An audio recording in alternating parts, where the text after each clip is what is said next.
100 நாள் 100 வாக்கு தத்துவங்களை நாம் தியானித்துக் கொண்டிருக்கிறோம்.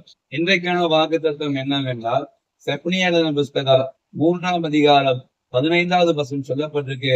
கர்த்தர் நடுவில் இருக்கிறார், இனி தீங்கை காணாதிருப்பா என்று ஆண்டவர் வாக்கு சொல்கிறார். ஒருவேளை வியாதியோடு, பலவீனத்தோடு, சில பிரச்சனையோடு, நெருக்கத்தோடு நீ இருக்கலாம். ஆண்டவர் சொல்றாரு, இனி தீங்கை காணாதிருப்பா என்று ஆண்டவர் வாக்கு பண்ணுகிறார். இல்லையா?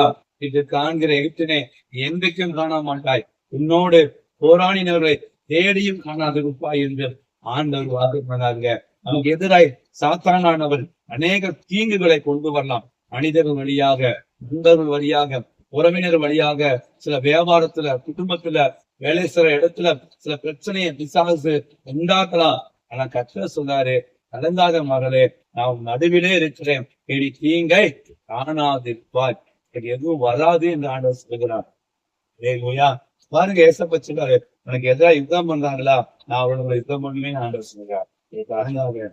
வியாதியோடு, பிரச்சனையோடு, நெருக்கத்தோடு நீங்க இருந்தெல்லாம் நீங்க விசுவாசிக்க, நான் விசுவாசிக்கிறேன், இனி எனக்கு தீங்கு வராது என்று சொல்லி நீங்க விசுவாசிக்கிறோம்.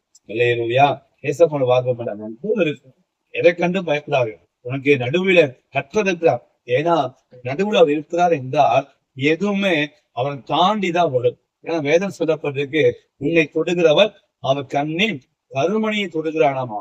அப்போ உங்களுக்கு ஏசப்பா வாக்கு பண்ணாரு, ஒருவேளை பிரச்சனையோடு, வியாதியோடு நீங்க இருக்கலாம், இனி எனக்கு தீங்கு வராது. ஏன் தெரியுமா? ஏன் தீங்கு வராதுன்னா, கர்த்தர் நடுவிலே இருக்கிறார். அவர் நடுவுல இருந்து நமக்கு வரக்கூடிய எல்லா பிரச்சனையும் அவர் சுமந்து கொள்கிறார், அவர் தாங்கி கொள்வார். இல்லையா? நான் உங்களுக்கு செபிக்க போறேன். ஒருவேளை தீங்கோடு, வியாதியோடு இருக்கலாம், நான் ஜெபிக்க போறேன், ஒரு தீங்கு வராது. ஆமே. நான் ஜெபிக்கட்டுமா? தகப்பனே, வீடியோ பார்க்க தேவ ஜெபிக்கப்பா, தீங்கை காணாதிருப்பா என்று வாக்கு கொடுத்தீங்க. நடுவில் இருக்கிறேன் என்று வாக்கு தந்தைக்கப்பா, ஏதோ பிரச்சனைகள், நெருக்கங்கள் சூழ்ந்து கொண்டிருக்கலாம். இனி எந்த வியாதியும், எந்த பிரச்சனையும் வராதபடி பாதுகாத்து நாமத்தில் ஆம். God bless you.